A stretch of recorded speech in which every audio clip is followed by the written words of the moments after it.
జీలకర్ర, వెల్లుల్లిపాయలు, ఉల్లిపాయలు, కొద్దిగా ఉప్పు, నీటిలో నానబెట్టిన ఎండుమిరపకాయలు, వీటిని పేస్ట్ లాగా తయారు చేసుకోవాలండి.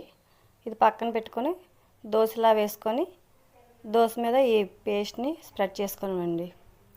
ఎంతమందికి అండి దోశ గుండ్రంగా వేయడం వచ్చు? గుండ్రంగా వేయడమే కాదు, తీయడం కూడా రావాలి.